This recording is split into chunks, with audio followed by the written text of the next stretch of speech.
Hello and welcome to Kent Tonight on KMTV. I'm Josie Hannett. Coming up in the programme. Teenage girl arrested after baby's remains found. Court hears 20-year-old was choked to death, and young artist showcased in photography competition. But first this evening, a teenage girl's been arrested after a newborn baby's remains were found in Sheerness. She was taken into custody by police yesterday and is still there today following the discovery of the body on Saturday. The baby girl was found between the Sheerness swimming pool and the Roman Catholic Church. There was evidence a small fire had been started nearby, but it's not yet known how the baby died. A court's heard today how a man was killed after he insulted his ex-girlfriend on social media. Carl Gregory was killed in a car park in Westwood Cross last October. The 20-year-old's ex-girlfriend told her friend Christopher Pollard about the post on Facebook. Pollard and his friend John Dixon met Mr. Gregory at the car park, where it's alleged they launched a joint attack on him. Pollard reportedly kicked him with steel-cap boots and Dixon held him in a chokehold, which led to his death. The pair deny murder and the case continues. A man convicted of historic sex abuse of a young girl has been sent to prison for 12 years. Justin Dixie from Gillingham was found guilty of attempted rape of a child under 13, indecent assault and indecency with a child. The 50-year-old married father committed the offences more than 17 years ago. His name will appear on the sex offenders register forever, and he'll never be able to work with children and vulnerable adults. The threat to vital services at Kent and Canterbury Hospital has increased because there are fears junior doctors could be pulled from the site. Inspectors from Health Education England have been at the hospital's urgent care centre investigating whether medical trainees are able to deliver safe and effective care. The visit comes in the wake of the East Kent Hospitals Trust denying claims it had told staff the centre is closing imminently. A report early last year had already flagged up failings at what was then the emergency care centre, where it was found junior doctors were not supported enough to deal with some seriously ill or injured patients. A letter to the Trust warned that all medical trainees could be removed from the K&C if urgent action wasn't taken. Meanwhile, A&E units have had their worst month on record. Figures out today reveal that none of the Kent hospitals came close to hitting government targets for waiting times in January.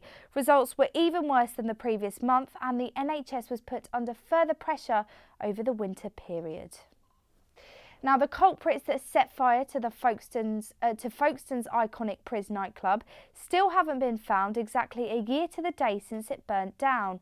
On the 9th of March in 2016, Folkestone woke to the news that the beloved seafront nightclub had been set on fire, but still no arrests have been made.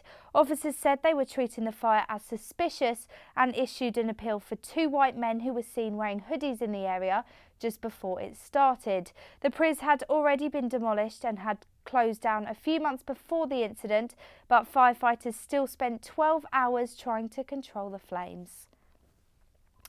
Now, Kent could see the opening of a new Paramount Entertainment resort by the end of 2022.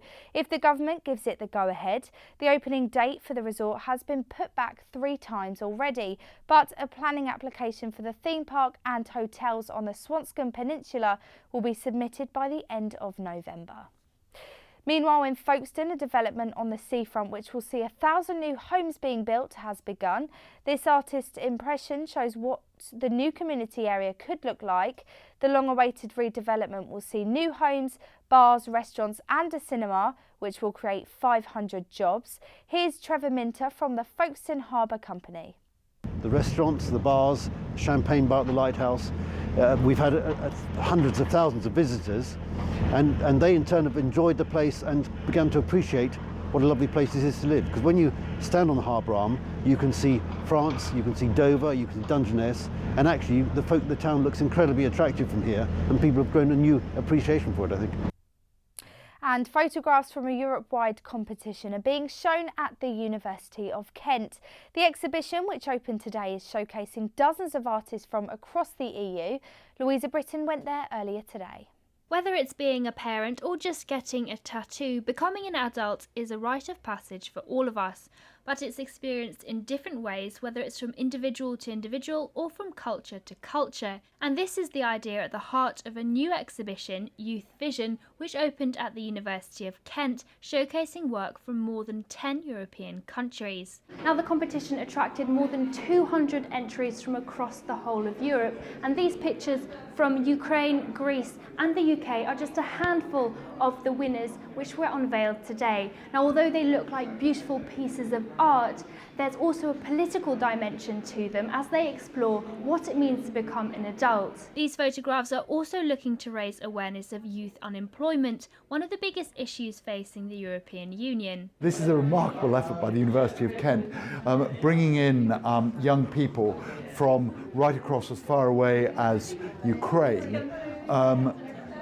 The picture really of challenges facing young people, literally the pictures, the challenges facing young people. I think that society as a whole has to face the fact that it remains a scandal that so many young people are unemployed. But the photography, of course, brings a fresh dimension to it. A picture sometimes really can tell a million words. So it is sort of seeing what there is all around Europe, and it's sort of showing off what an adult means to you. And I've said it's independence for me, but for other people it's just getting a job, maybe it's living independently, or it's just being happy, and then how it's happened for them. And the pictures are really showing a massive range. You've got some that are colourful, some are dark, and it's really opened up my eyes. So whether growing up is seen as worrying or rather more joyful, these photos are a reminder of some of the challenges that young people face every day, both in the UK and across Europe.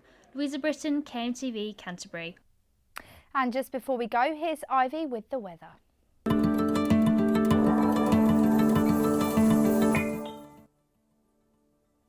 Thursday night will be cloudy with temperatures at 6 and 7 degrees. We'll have a warm start to the weekend this Friday morning with 9 degrees and cloudy weather. Friday afternoon will be even warmer with degrees increasing to 11 and 12.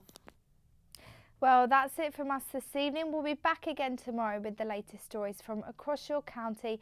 In the meantime, you can catch us on kentonline.co.uk or listen to KMFM. Good night.